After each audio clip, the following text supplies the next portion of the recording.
Yes, all good. Excellent. Hiya. So I'm absolutely delighted to be joined today by Rob MacAdam, and he's been doing some absolutely amazing work applying to Agile in healthcare, which any of you that follow me know that it's one of my real interests in looking at how we can apply Agile methods in healthcare and well-being. So hello, Rob. Thanks for joining me today. It's really brilliant to see you again. We've crossed paths a couple of times, haven't we, chatting about Agile in healthcare. So I wanted to quiz you and share with others some of the work that you've been doing, which has been fantastic. So do you want to introduce yourself a little I bit? certainly will, Belinda. Thank you for the invitation. Yeah, I'm speaking to you today from the glamorous shared consultant offices in my trust. So this is the Nerve Centre of General Surgery, which is what I am, general surgeon at Mersey in West Lancashire Teaching Hospitals Trust, which is in the northwest, just between halfway between Liverpool and Manchester. We're a big trust that's rated as outstanding. Last time the CQC were around. And how did I find myself having a conversation about Agile? Um, it's something that's out with the kind of remit of most people in healthcare. So I only came across Agile, as most people do, working on a tech project. So a few years ago, being a general surgeon, I was interested in a little project we were doing on online consent. And the project didn't go anywhere, but it introduced me to some software developers. And because we were a team that was um, working from different parts of the country, the project was managed by one of the software developers using a Trello board, using an online Kanban board. And The takeaway for me was less about the project, which, as I said, didn't fly, but more about, well, just explain to me how this works, because this seems to make an awful lot of sense. This is making the work visible. We all can dial in every couple of weeks and see where we're up to. And so the chief software developer said, "Oh, this is Agile. This is Scrum." I kind of left it at that, and from there, I picked up a couple of books, as you do, and the rest is history. So that was probably around 2016, 2017. So I've been looking into this area really for about 7, 8 years now. And it's starting to potentially deliver some interesting benefits. Oh, fantastic. So what kind of beyond like the Trello boards, what really resonated when you saw and sort of started testing this out in this? Because I think that's how often people do come across it, is they come across it in a technical sort of IT sense, Yeah. and then something particularly resonates that really catches your eye. What was the sort of was there any moments that sort of pinged and thought I could use this in other Yeah, contexts? yeah. I think on an individual level, I mean, people talk about agile for one, or yeah, as a kind of thing in itself. That's what really appealed to me. The first book I ordered, as I think is most people's kind of gateway into this, is the book entitled, "Get twice the work done in half the time." And I think for Yeah. anybody who's busy, it's a masterful title. You're kind of like, right, I'll have some of that. If you work in the NHS these days, you're under the pump constantly. Um, and so that was what appealed to me. The other thing, I think, and I hold my hands up as a surgeon, I think I'm probably a visual learner. Yeah. I work with my hands, and I like to be able to see things. So abstract ideas, less. But the idea of having something spread out in front of me where I can easily assimilate where the project's up to, in a heartbeat, that I think appealed to the way that my mind worked. And I guess the final thing was proof was in the pudding, and a little story about, because this was all sort of pre-pandemic, and it was all a bit abstract at that point, and then the pandemic hit, and I was clinical director for general surgery at my trust at that point. And I guess it's difficult to cast your mind back these days as to how chaotic it was and how uncertain it was. And we had colleagues who were on the intensive care unit for weeks and months who eventually died, and it was, you cast your mind back as to how really difficult it was. And in addition to that, I was trying to maintain a service with a number of people who, because they had chronic diseases, were off. Other people were off because they had COVID. Other people whose family had tested positive for COVID. So trying to keep the show on the road was really, really difficult. And having just read a bit around it, I thought, well, let's try an agile approach. So instead of the alternative, we did a daily stand-up. We actually did it in the moment. We had a daily stand-up in front of a screen with the team that we had, and we allocated the resources that we had according to a set list of priorities, which was first and foremost keep the hospital doors open and keep treating the emergencies as they came through, then look after the ward patients that we've already got, then crucially look after your staff. So if we could send anybody home to have a rest, and we didn't absolutely need them, we did do. We didn't ask for permission. We just said, well, you go home, get your head down for a few hours because we might need you back at 8 o'clock tonight. And then we did we were sufficiently good at what we did that we were able to actually lend staff to help look after the high dependency unit, and we lent staff to look after the to donate, if you like, to the emergency department. We created self-organising teams. So instead of being prescriptive, we just said to our most junior doctors, you're a bunch of clever 20-somethings, go and find something useful to do and do it. I'm not going to be prescriptive about what you do, just crack on. So we did that, and we did that the first time round, and then we went back to our normal rotas and we did it the second time round. And then, anyway, cut a long story short, our trust was actually won a parliamentary award for healthcare in 2022 because we were able to keep our cancer service going throughout the pandemic, which was almost unique. So a couple of my colleagues went down and accepted that in 2022. Now, I'm not saying that using an agile approach in general surgery was responsible for that, but it definitely contributed. And just by way of a kind of to wrap it up, so looking back, it was horrible, but we had, I guess, quite a good pandemic. We did what we needed to do, and we were on it. And that was largely because we took an agile approach to what we had to do, doing today's work today with the resources that we had. And I bumped in halfway through the first lockdown to one of my clinical director colleagues, and he said, how are you getting on? I said, doing all right. Okay, so far so good. And he said, I'm having a horrendous time. He said, I'm spending half a day writing a rota for the next 2 weeks. He said, and then at the end of the day, I have to tear it up again because it's a completely different bunch of people that have gone off sick and are self-isolating and all the rest of it. And I just stood there and I thought, why on earth are you doing that? Why are you even doing that? But that's the difference. And it's this kind of agile mindset, I think, that really paid dividends. And then the next bit is a bit slightly embarrassing because I was so impressed at how that kind of advice had gone down. I actually ended up emailing JJ Sutherland, author of co-author of that red book, and saying, look, you may not be interested in this, but just to give you a bit of feedback, we did this and it worked during the pandemic, so thanks. And that started a relationship that's sort of 5 or 6 years in now with Scrum Inc. because he invited me to dinner to tell him more, and I've been working with them ever since. So that's the story. Wow. Yeah, that's amazing. And it's I think straight away as well, when you talk about learning styles, I think that is one of the things that I've recognized in terms of how agile can be kind of inclusive in that sense and help people to communicate and work together, because it does kind of cover almost all the learning styles, whether you're, a visual learner, the conversational, the activist type kinesthetic doing stuff. So I think it really does lend itself to those different sort of learning styles. And I often say, learning styles are deeply connected with communication styles, because if you're trying to communicate something, if you can do it in their learning style, then that works really well. And it's so visual that it does bring that kind of collaboration out.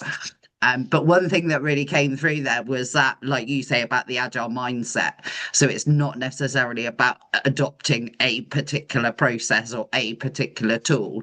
It's more, I love the self-organizing teams and that kind of, give your teams the tools, the resources, the environment they need to get the job done, and then trust them to get the job done and empower them to get the job done, which, you see such brilliant results. And I often refer to Ralph Stacey's complexity matrix with the kind of close and far from agreement and certainty, and that sort of point of case of, when you're up there and you don't know what you're doing or how you're going to do things, things are very chaotic, and you have to kind of go into that firefighting mode, and you have to take those small steps. And often I'll say, the pandemic is one of the biggest examples of that, where when the pandemic hit, we were thrown into massive uncertainty, and it's like you can't make long-term plans, you can't even 2-week schedules.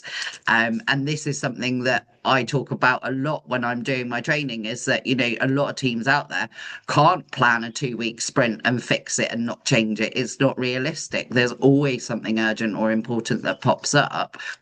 And then the other extreme of, sort of Kanban working and, just focusing on the most important urgent thing is great when you're firefighting, but it doesn't allow for that sort of innovation and improvement and things like that. So, this is why I'm a big fan of the sort of hybrid, method where, the Being Agile method that I've created, which kind of allows for both sides of that, which I think sounds like you've totally embraced and taken on quite naturally. So it's I mean, what do you think of some of the kind of the big wins that you found from using Agile? Because you've been doing it for a few years now, so you got that opportunity to sort of stop and reflect and look back. Yes.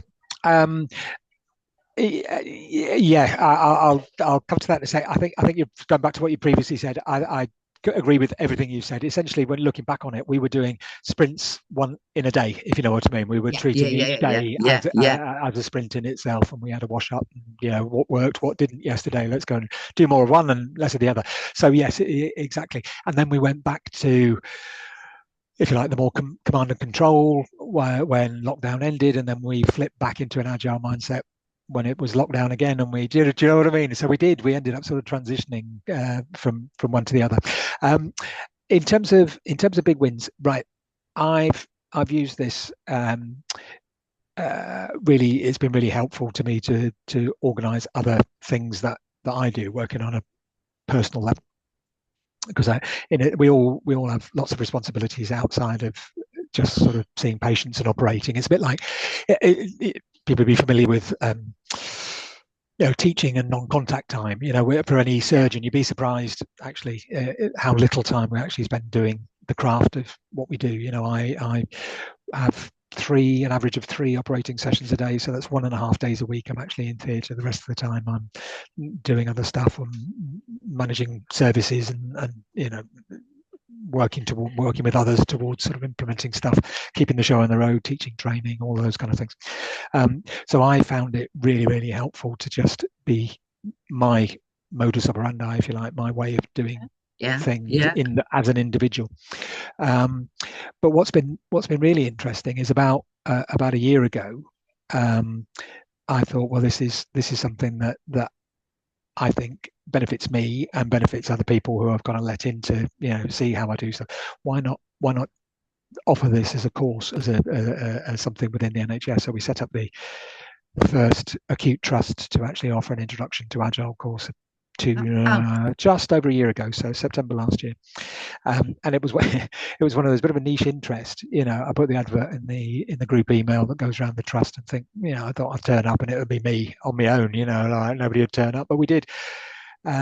We got a few people in for the first course, and it spread by word of mouth to the extent that it's now massively oversubscribed within the trust. Yes, yeah. We've had over 200 people come through the course, and it's all kind of spread by word of mouth. And the takeaway, and I'll be interested in your view on this, because I've seen your kind of been on your introductory hour course. The takeaway has mostly been around right at the beginning is that getting all the stuff out and making it visual and getting it out of your head and onto either a sticky, a notice board with sticky notes or onto a Trello board or something. That the number of people, and it's without sounding too kind of, melodramatic about it, I've had several people who emailed me and said, this has reduced the amount of overwhelm that I feel, because I'm sure it's the case in every walk of life, but there's a lot of people in healthcare that are just about keeping it together because the work is so hard and the demands are so huge. And that's been the really exciting thing, is that people have come back and said, simply getting this out of my head onto somewhere gives me an overview, a sort of helicopter view of all my responsibilities, and actually makes me feel as if I can make some progress. Yeah. So that's been the big win for me, for my colleagues anyway. I can definitely echo that. I mean, the course that I run, I mean, you had the little taster bit of it, and it was, and it is time and time again. And I ran one last week, and that lightening the mental load is so powerful. Just getting things out of your head onto a page, because, if you like, I always say, if you're like me, things are in my head, but they're not really well organized. They're just sort of quite scattered and they're quite chaotic in my head, and it's whatever shouts loudest in my head, or whatever keeps popping, and you're holding all these things in your head, and of course that's taking up brain space in my mind.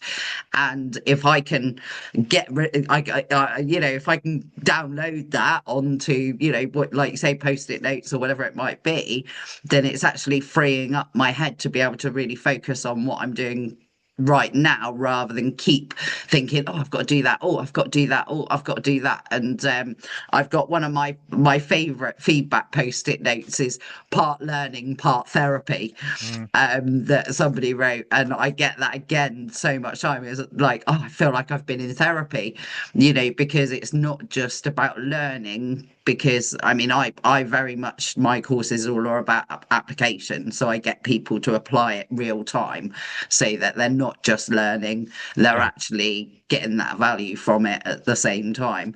And it's just so powerful and so rewarding, to see people kind of get those things out of their head, get it into some kind of organized, give them some simple tools and techniques that they can use, and ways of thinking as well. So I think we often get caught up, and our minds get sort of tunnel visioned, and they go down a certain route, and we get very much command and control of ourselves, and this just allows us to kind of pause, I think, and take a step back and really be able to see the wood for the trees, so to say, in that sense. And and create, one of the most powerful things I think is create an environment where it is safe to challenge, and it's safe to talk about things, and it's and everybody's aiming for the same thing. And often there isn't that opportunity to do that. So I think when it starts to be adopted on a team level, it really, then you start to see that happen at a grander scale. And I love that you kind of talk about how it's gone viral, because I've seen that time and time again as well, is that actually, people will start using it. I remember when I worked with BP years ago, and one of the people that I was working with, and I went back, it was around their like safety and operational research, so sort of similar lines in a way. But she said, we've got the boards up. And she said, I've worked on this floor. It's a big open plan office. And she was like, I've worked on this floor for like 5 years. She said, and since I've put that board up, I've spoken to people that I've never spoken to before, that actually it's brought them in, and they've wanted to know, it's shown that interest, and it started those conversations. And again, you see it starting to spread, which I think is fantastic. It's it works, and it's just got so many benefits to it. I think that I think it sometimes feels like it's, too good to be true. I'll just give you a couple of examples about Yeah. teams, and the first one isn't a team, but it's a consultant surgeon colleague of mine who came on our course, and then we followed it up with a little meeting.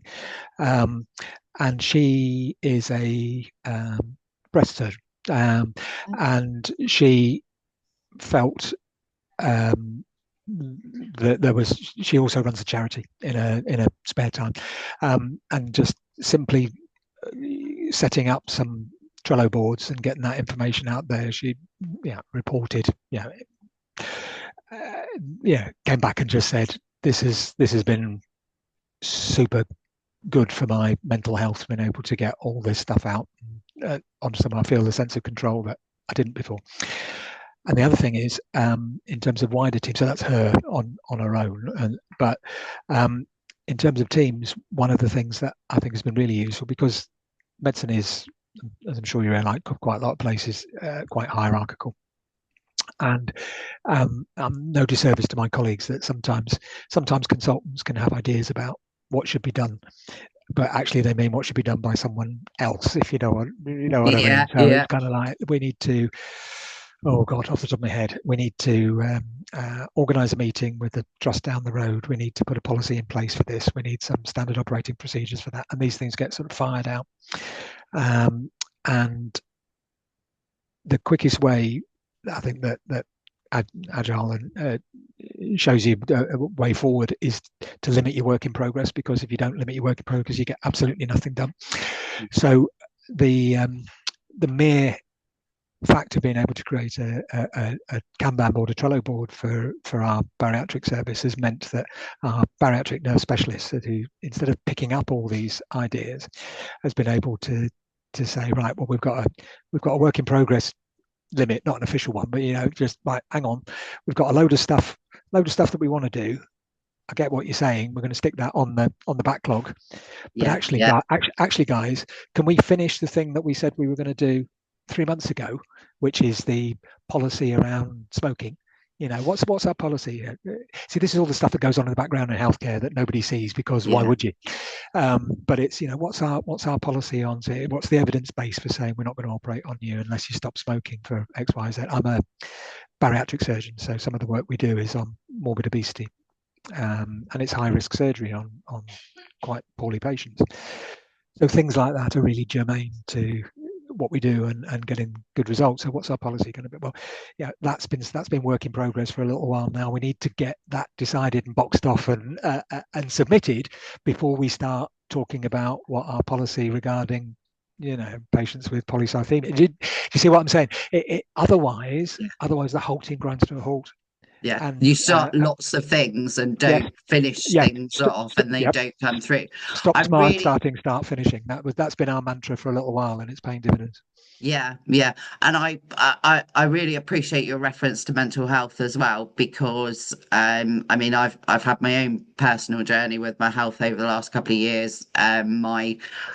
Originally Agile was all about growth and improvement and innovation and things like that, but certainly since the pandemic and my own journey, I have turned that around to be looking at recovery, and and so I've really seen how you can use Agile in different ways. Yes, you can use Agile to make you super productive and, maximize, how you're using the time and the value you're delivering. But there's a downside to that in terms of it can kind of almost make you overproductive and start to lead towards things like burnout. So actually, like, one of my big things that I've ranted about over the years was one of the lines in the manifesto is create a constant pace. And I always argued that. I'm like, no, it shouldn't be constant. It should be sustainable, because constant gives that impression of, fixed and always hitting this, target all the time. Whereas actually a lot of us, we're ebb and flow, and actually being able to use Agile to look at that and see where, things are causing stress and things are causing overwhelm, we can actually, like use Agile to improve that and actually put the writing on the wall that really makes it stand out for us. And I think, people, I've lost count as well of the amount of times where I go into a team and I work with a team and we get the boards up and things like that. And then the team will turn around and say, Belinda, we've been saying this for months or years, how come you've come in, spent a couple of hours, thrown some post-it notes on the wall and suddenly everybody's listening? Mm. And I'm like, well, it's because we've shown them, not told them. Yeah. So you can tell people and tell people and tell people, and it doesn't resonate. But if people can see it for themselves, they can see all those part done projects and they can see, then they can start to work it out for themselves and start to then make those actions that are necessary. So I think there's a lot of, we sort of talking about that doing agile and being agile and those sort of differences. But I'm doing some work at the moment where I am trying to, or I've done some testing, I've done some pilots and things like that around using agile to support mental health and the recovery in that sense, and I've seen such fantastic results that I'm really keen to try and scale that. But obviously it's quite a sensitive topic, and we don't want to be throwing things at people that doesn't work. But the more I do it, the more I think actually beyond work, it's a really brilliant approach in terms of keeping us working at that sustainable pace. I entirely agree, and there's nothing to be said that your backlog has to just be work items. It's leisure, it's stuff that kind of improves your ability to work next week by taking time this week. We all do it, but it's just kind of systematizing it. It's important to me to spend time with my wife. It's important to me because my son's a mad Liverpool fan. Is to when the football's on, I'll sit. So I'll prioritize those things. And I think in many respects it's anti-presenteeism. It's anti the idea that you have to constantly carry the entire weight of your responsibilities around on your shoulders all the time. That's enough to crush any, certainly in the NHS, it's enough to crush anybody.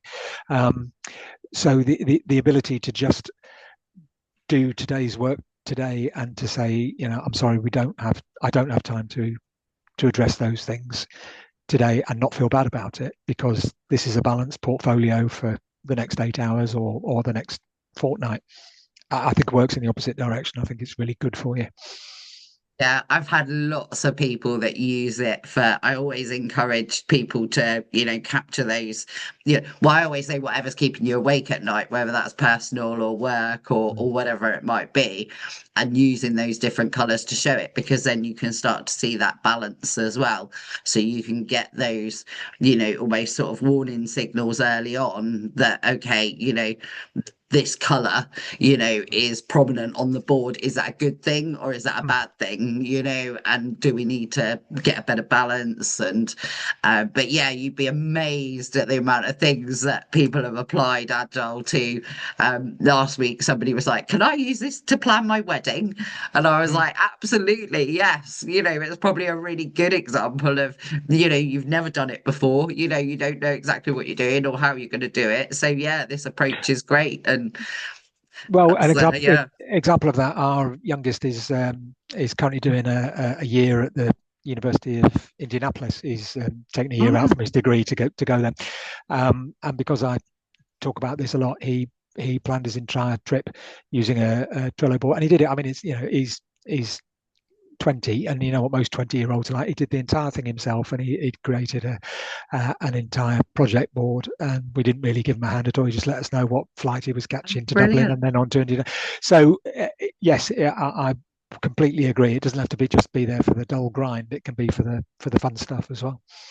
I've done a lot with education as well, and I think from the teaching side as well, so teaching in an agile way, but then learning in an agile way as well, so all the way from sort of homeschool primary during lockdown right the way up to sort of when I was teaching final year degree level agile, and encouraging people to take an agile approach to their study and an agile approach to their assignments and all those sort of things. So I think I mean, if I could rework like the education system to be more agile, I'd absolutely love to. But I think, it is some of these key skills that aren't necessarily taught, is how to kind of self-organize, how to self-manage.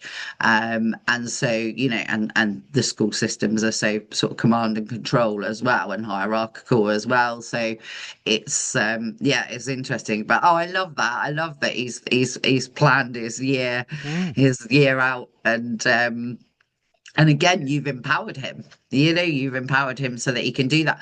But it's also there visible so that if he does get stuck, he can show you the Trello Yes, board, exactly. Yes, we and know you can have a what's going on. conversation about it. Yeah. Completely. Oh, brilliant. And the other thing to say is probably how we've applied this in how we are in the process of applying this to healthcare. Insofar as and the big sort of aha moment, if there was one, was looking at that diagram of a Scrum team, and it looks like a kind of swirly kind of list planning, and then a then a sprint, and then some delivered product at the end of it. I was looking at that because I was looking for a figure to put into a presentation, and it struck me that there were lots of parallels to a clinical session, specifically a theatre session, because in the same way that Scrum teams are fixed for a period of time, in a software environment, working together, and then what you produce, what you don't gets recycled, and then they're working off a list. Well, that looked very much to me like a theatre team come together for a purpose for a fixed period of time. We don't produce software, but we do produce operated patients, and there's no ambiguity about whether you've completed the task or not. You either have your hernia fixed or you don't, your gallbladder out or you don't. And we work off a list which is pulled from a backlog. We work on an operating list which is pulled from a prioritized waiting list, and that's prioritized according to clinical needs. So if you need a cancer operation, you go to the top of it. If you do, and all of those kind of things. So I think this is very similar. So what we've done is we've kind of said, okay, well, if that's the case, what do Scrum teams add to that enables them to go sort of 10 times faster in terms of software? But what kind of tweaks do they make to improve things? Can we adapt and apply some of those? And the first thing that we did was look at what's in the Scrum team is a retrospective, what we would call a debrief. Now we have one anyway. We do have a debrief. We have to. It's a safety thing. So at the end of any theatre list, there's a kind of little box that's filled out. Anything for the debrief, and quite often it's a bit no, everything's fine, and everybody scatters because we're all busy. We're all busy. So we've tried to change that around a little bit so that we go around the room and say not just was everything okay, but how could we improve a little?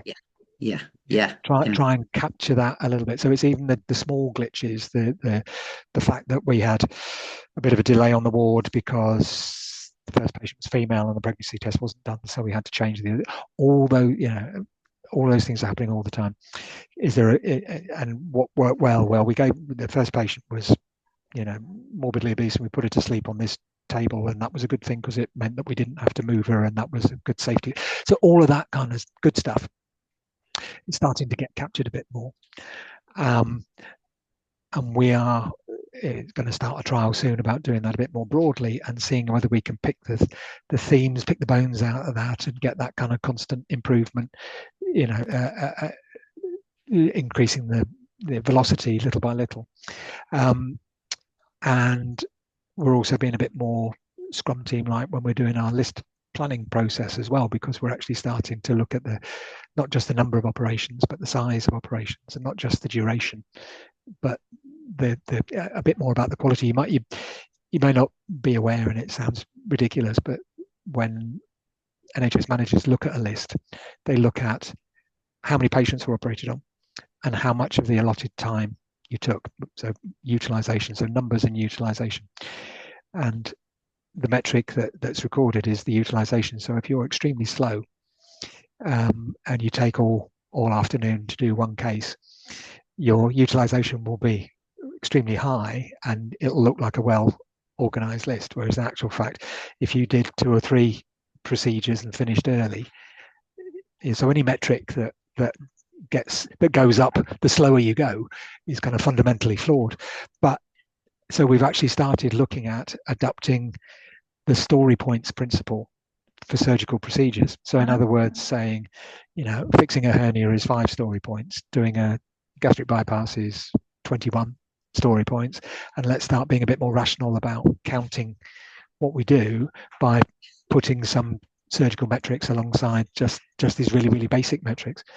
And funnily enough, if you do that, you start to show an improvement in terms of delivery. If you do both together, you can show that more rational planning and counting properly, and not just counting time or counting numbers, actually translates into more delivery of operated patients, which ultimately is what we're all here for.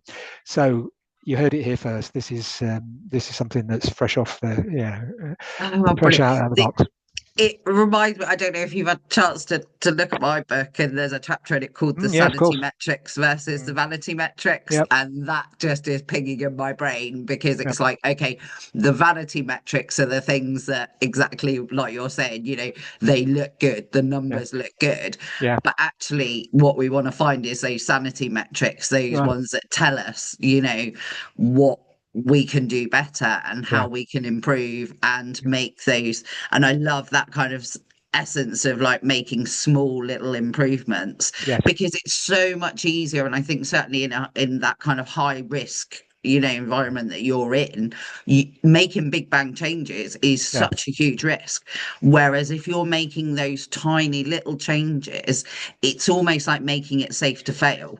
So it's like, okay, we can make this little tiny change, we can see if it works. If it does, we'll keep doing it, we'll persevere.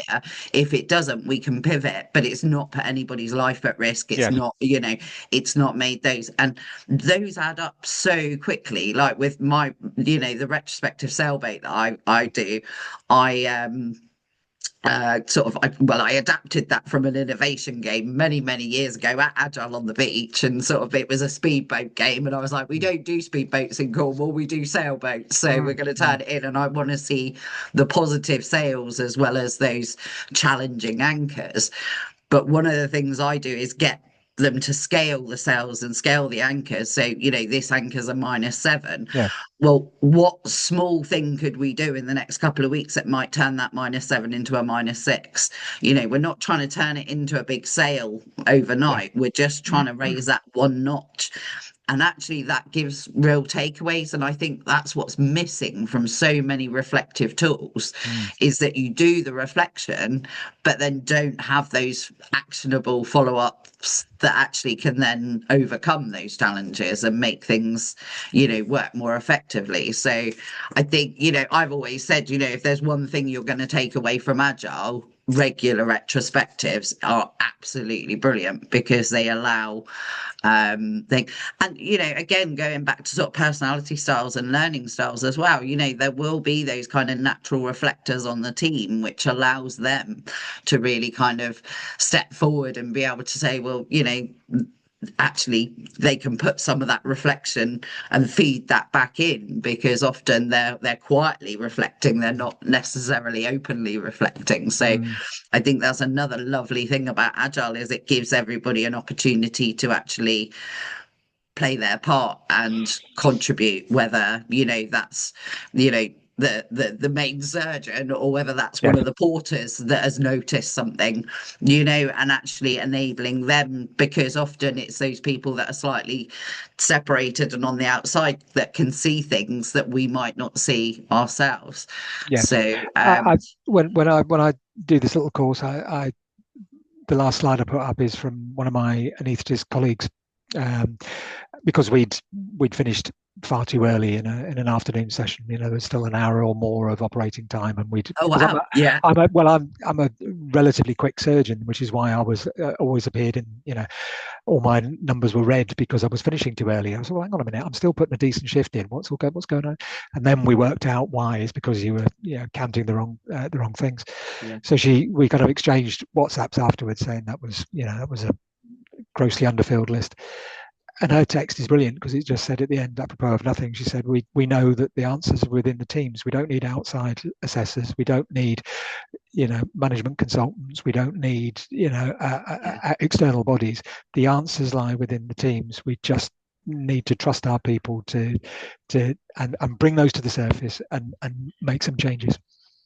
Yeah, yeah, absolutely. I say so often when I go and work with the teams, you know your Yeah, business best, you know your work best. I'm not here to tell you what to do. I'm here to give you, the sort of tools and techniques to work it out for yourself. yeah, So, I'm my when I'm sort of doing agile, and again, I think it's where because I deliver it in a very practical, applied way because I'm a coach by trade yeah, as well. So it's, helping people to work it out for themselves and giving them that space and that opportunity to do that because they're at the coalface, they're doing the work. So, it's rather than us making decisions based on numbers, they're actually making decisions based on mm, experience. mm, And it's just so empowering as well for people to be able to feel like they have actually got a say and they've got a yes, bit of thing. Because I think that comes across in so many industries that, the sort of moving away from this sort of command and control and actually empowering people to do things. And the world's moving so quickly, as fast as you try and fix processes mm, and things like that, they've got to change. So, yes. why not lean into this? It's That, I completely us. agree. In actual fact, we're planning to do some work on this in the next few months, and I've deliberately said I don't want to work with my own specialty because I already come with preconceived ideas as to what the Yeah, solutions are going to be. I'd much rather work with the plastic surgeons or the orthopedic surgeons or the urologists or whatever, where you can just go in and go, I don't know how yeah, yeah. you tell me how these things operate and explore it in a kind of naive way. I think that's really helpful. Yeah, I think that can often be one of the most powerful things because then you end up asking powerful questions. And because you come at it from a place of it's not ignorance, it's just like curiosity. Yes, I yeah, think I would say exactly. is As I'm an always, experiment almost. Yeah. how does that Mm, work and how does mm, this work? And I'm sort of asking those questions, mm, and then people start the conversations, and then you get those conversations opening up, and yeah, and then you get the kind of, oh, what? Oh, you do it like that? Well, I do it like that as well. But I was doing it. I thought, oh God, I remember one time where I had sort of like a senior manager and a leader. And they had this whole conversation where they were like, well, I'm doing it that way because that's the way I thought you wanted it. mm. And then them going, well, hang on, I was doing it that way because I thought that was how you wanted it. And it's completely annoying and frustrating for me. And so suddenly there's that like Mm. aha moment where they're like, hang on a minute, right. So we both think this sucks and Yeah. like what can we do about it? And suddenly it breaks that boundary down where, Mm. there are assumptions being made or there are yeah, it's fascinating. I find it and the idea that we can use this to actually improve healthcare, improve people's, quality of life. But also I see again from personal experience with friends, family, personally, I see how much people that work for the NHS achieve.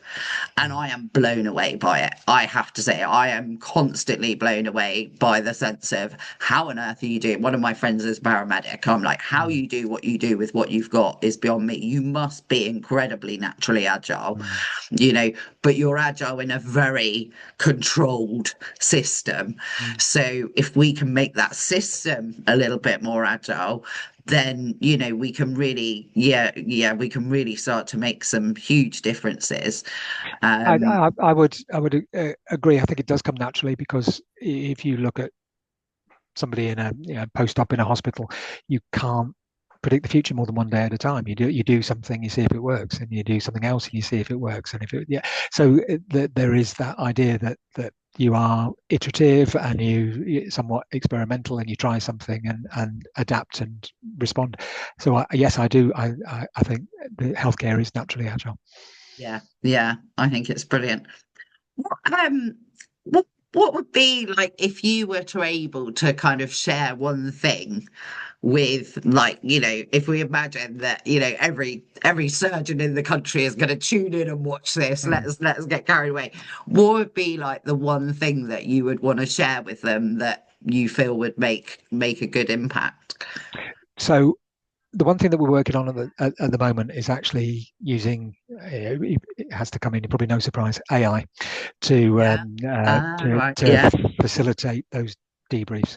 So we've got a trial that's just about to start with a secure NHS AI agent that can sit within hospital theatre operating rooms, and out of that load of comments that we were talking about, the sort of feedback, we go around the room now saying, one hit, one miss from the list, can actually start to synthesize possibly some sprint backlog items, the kind of things that management can do. And if you can amalgamate all of that across one specialty or one trust or a number of trusts or whatever, you could start to be able to show the people who hold the budgets what the things are that are repeatedly slowing down and affecting productivity, and actually get some finance and some capital or whatever's required into the areas that are going to move the dial on productivity, because there's no doubt that we need to do that. That's a really important thing. So I think that's probably it. That's coming. That's in progress at the moment. And if we can have some early adopters to experiment with that, I think it would be really interesting. The caveat to that, and it's most important, going back to what you've just said, which is that it has to be, well, put it this way, it can't be at the expense of staff wellbeing. So it has to be, and I think that's okay, because I think most people will say that a good day in the operating theatre is when things flow nicely and there's no hold-ups and there's no arguments and there's no glitches and cancellations and we've had to change the list order because this wasn't ordered in time and all that. So I think eliminating the flow blockers and eliminating the impediments will have two effects. It will make life better and it will also increase productivity. I'm not interested in any solution that one is at the expense of the other. So that's what I want to see, and that's where we're heading.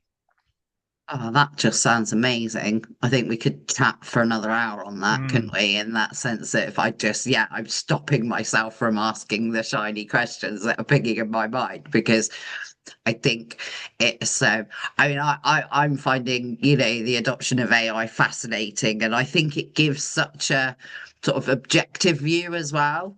So, it's great to get that kind of, the personal, from people view. But actually, I think AI really does help to kind of, almost at a brutal level sometimes, when you sort of say, can you analyze this?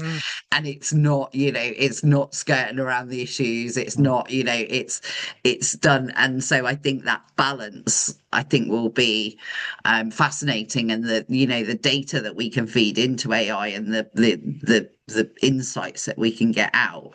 I think, while AI is still, learning in that sense, but it's giving us that more information and that more data that we can then use and we can process, and we can look for those things that might not be obvious to us, but the AI can spot those patterns. Yes, well, that's exactly it. You've hit the nail on the head. That's it. It's only by doing a kind of meta-analysis of, a bunch of lists that you'll be able to go to the finance director and say, you do realise that for the absence of this, you're losing £50,000 a week in terms of lost activity. The other thing to say, Belinda, as well, which is really interesting, is that AI does, it's got a mixed reputation, but you can do your best. To be blunt about it, we know the makeup of things, rightly or wrongly. Most theatre staff are female. Most surgeons still these days are male. There's a power impact. So there's stuff out there that helps you create what's called a feminist chatbot. There are things that you can train your AI so that it doesn't reinforce harmful stereotypes, that it doesn't downplay the contributions of, so you get less of that kind of hallucination or reinforcing of kind of particular ways of looking at the world. And we've done that. So we've tried to incorporate into this AI some kind of the right moral compass for people working really hard, at doing their best. So we are teasing out the good stuff and making sure that it reinforces good behavior. I think, yeah, oh gosh, I am gonna stop myself from going down that tangent because I think it is. Um, but what do the team think of all of it? What do the team think of this? Do Very, they? very, it's very early days, Yeah, and there will be kind of contrary opinions, I'm sure, but universally, people have been curious and enthusiastic about it, and somebody said when we kind of trialed it in my recent theatre, everyone enjoys a moan, and we kind of all laughed. There is a bit of that, and you've got to be careful, yeah, and if you create the AI right, it's kind of like, it's the, like, for example, it won't let you say the reason we were delayed is because useless MacAdam wasn't here on time or something like that. It'll say, do you know what I mean? Couldn't be bothered to get out of bed. It won't let you say that. It'll say, okay, fine, this is a positive. We're here to learn, and positive. We're not to criticise. So, would you yeah. care to rephrase that? So we've yet to find anybody who takes it against it, but it's early days. I'm sure we will. But for the most part, people like the idea that their their view their view of the beach ball, there is as important as anybody else's view of the beach ball. Yeah, it is that being listened to and being Yeah, given the opportunity to, like say, I think, I can go in and to a team and say, you guys know the answers to yeah, this. It's and I think it's really important, like with retrospectives, I always say it's not about saying what went wrong, it's about saying what could we do better now with the benefit of hindsight.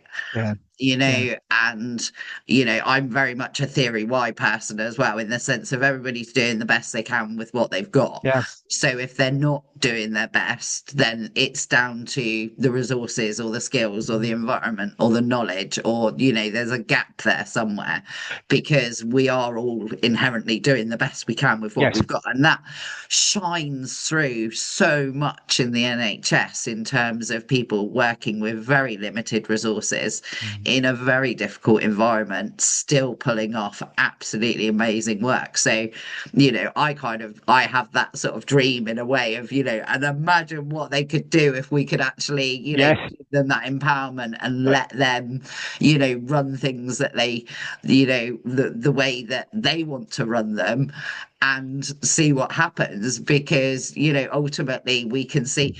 And again, it's that kind of um that element of just giving people that opportunity so that they can, and making lots of little steps so that it's not big bang changes, and it completely. is, because I know leadership teams, whether it's working in a small business or with a huge organization like the NHS, if you suggest a big change, you're going to Not get a going to no. happen. Yeah, yeah, Whereas if you're suggesting little changes, yes, then that are, that are easy to undo, that don't carry high risk, then you're more likely to get a yes. yes. It's right. Oh, brilliant. So I'm gonna finish this actually with this question that I had, which was around that kind of like where, like, one of the games I like to play is a game around sort of remembering the future.